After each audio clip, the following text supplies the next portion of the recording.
함께 말씀 읽겠습니다. 룻기 2장 3절부터 13절까지입니다. 다 함께 한 목소리로 읽겠습니다. 시작. 룻이 가서 베는 자를 따라 밭에서 이삭을 줍는데 우연히 엘리멜렉의 친족 보아스에게 속한 밭에 이르렀더라. 마침 보아스가 베들레헴에서부터 와서 베는 자들에게 이르되 여호와께서 너희와 함께 하시기를 원하노라 하니 그들이 대답하되 여호와께서 당신에게 복 주시기를 원하나이다 하니라.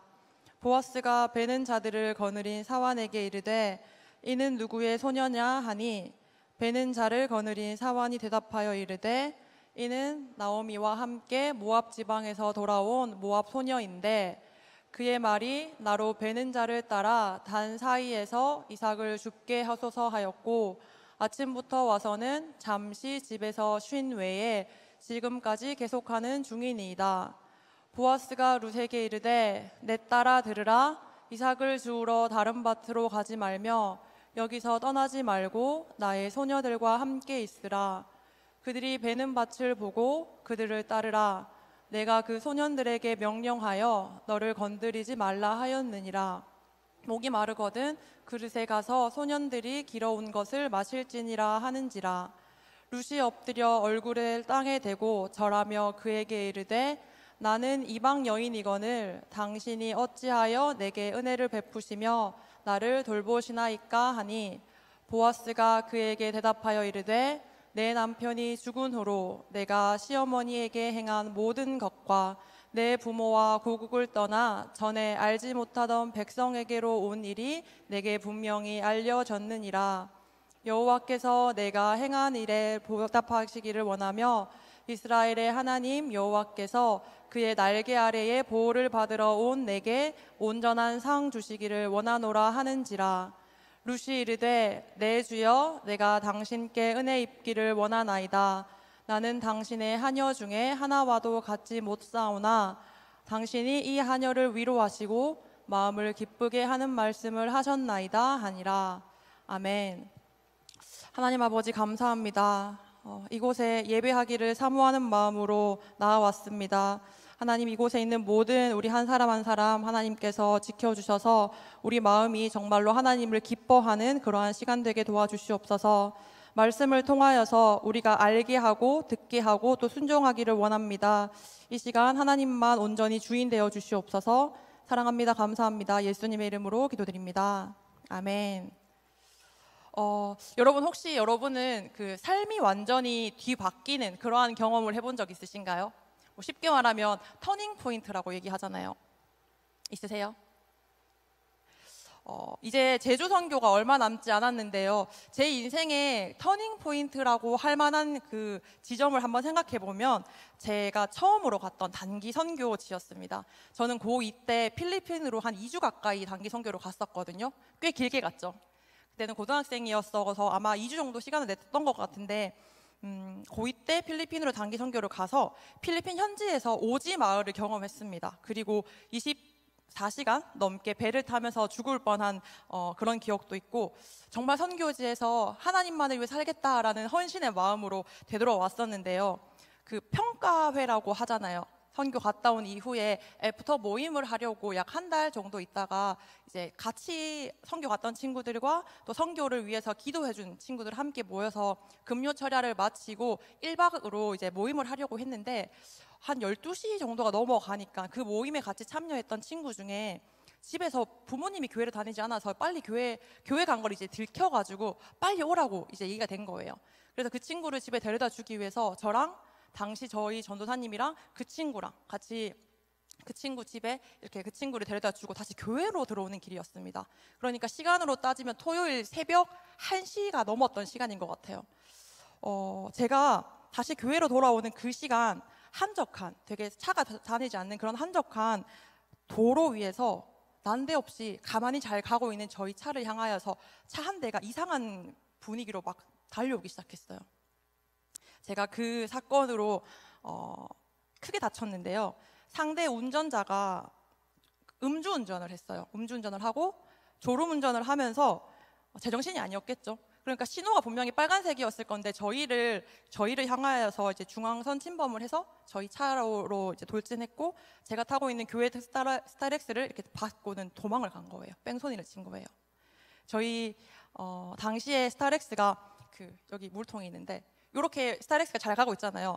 보통 사고가 이렇게 날 건데 저희는 이렇게 났어요. 이해하셨어요? 그래서 자동차가 위쪽이 다 찌그러지고 이렇게 3바퀴 정도를 돌았었는데, 저는 한 2바퀴 정도 돌 때까지는 기억이 나거든요. 앞에 막 스파크가 튀고 있었고, 그 다람쥐통 아시나요 혹시? 그거 타는 기분이었어요. 그거 타는 기분으로 이렇게 어떡하지? 막 이렇게 제가 중심을 잡지 못한 채 차가 굴러다녔고, 그러고 저는 중간에 의식을 잃었습니다. 깨어나니 병원이더라고요. 제가 왜 이 사고를 겪어야 했을까요, 여러분?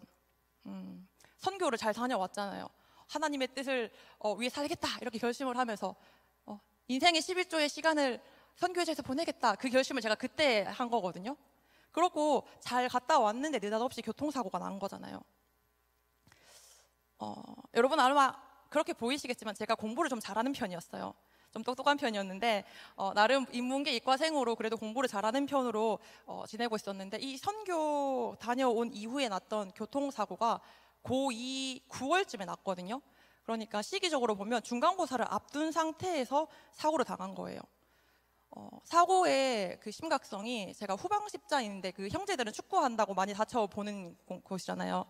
후방 십자인대가 손상이 돼서 자가복구가 힘들어서 이식을 했거든요. 그러면서 병원에 한 달 반 정도 입원했던 것 같아요. 그러니까 퇴원을 하고 나니까 기말고사를 앞둔 시기더라고요. 중간고사 전에 입원을 해서 중간고사는 못 쳤고, 그리고 기말고사는 중간고사 점수를 이제 봐야 되니까 기말고사 쳤는 거의 90% 정도를 중간고사 점수로 반영을 해준다고 하는데, 병원에 있느라 사실은 뭐 수업 진도 이런 거 전혀 못 따라갔을 거잖아요. 그래서 저는 굉장히 억울하고 낙담했던 것 같아요, 그 당시에. 다시 한번 질문할까요? 여러분, 저는 왜 이 사고를 당한 걸까요? 제가 뭘 잘못해서 벌 받은 걸까요? 막 선교지에서, 사실 제가 조장 오빠를 되게 미워했거든요. 그런 것 때문에 하나님 벌 주시려고. 그 오빠가 잘못했어요, 물론. 네. 네, 저는 정말 억울하고, 정말 지금도 그 오빠 만나면 정말 한번 물어보고 싶어요. 왜 도대체 나한테 그렇게 했냐. 근데 왜 제가 그렇게 사고가 난 걸까요? 정말 뭔가 벌 받은 걸까요? 근데 진짜 신기한 게, 제가 이 사고를 통해서 제 진로가 바뀌었어요. 병문안 왔었던 선교사님이랑 이렇게 상담을 하고 진로 얘기를 하다가 뭐 어쩌다 보니 갑자기 저는 이과생이었거든요. 인문계 이과생, 열심히 공부 잘하는 친구였는데 어느새 갑자기 작곡을 하고 있었어요. 그 선교사님이 자기가 클래식 작곡가였는데 저한테 작곡을 해보지 않겠니 이렇게 얘기해서, 그 병원에서 정신없는 와중에 그럴까요? 뭐 그럴까요? 뭐 그래서 그 완전 진로가 확 바뀌어 버렸거든요. 그때 계기로. 그 목사님이, 그 선교사님이 병문안 오지 않았더라면, 아니면 교통사고가 나지 않았더라면, 아니면 그 애프터 모임을 제가 하지 않았더라면, 그게 아니면 제가 필리핀 단기 선교를 안 갔더라면 어쩌면 저는 원래의 그 재능을 살려서 공대 아름이처럼 공대 여신을 한번 또 도전해보지 않았을까. 죄송합니다. 여러분, 이것이 모두 다 우연에 의한 일일까요? 아니면 모든 것은 다 하나님의 계획이니까 하나님 그냥 이 사고를 나게 허락해 주신 걸까요? 너 사고 나서 진로를 바꿔버려, 이렇게 계획하신 걸까요? 가끔 신방을 하다 보면 그런 청년들이 있습니다. 이렇게 이야기하더라고요. 아니 전도사님, 어차피 하나님이 다 책임지시고 어차피 하나님 마음대로 다 하실 거면 우리가 굳이 이렇게 열심히 살아야 될 필요가 있어요?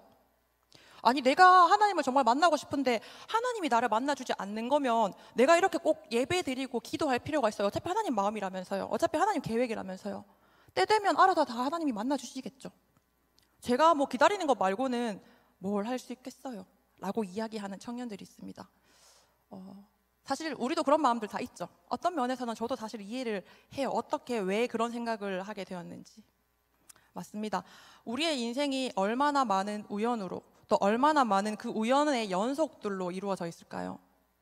하나님의 계획이 무엇인지, 내가 뭘 하길 원하시는지 차라리 딱 나타나셔서 야, 너 이거 해.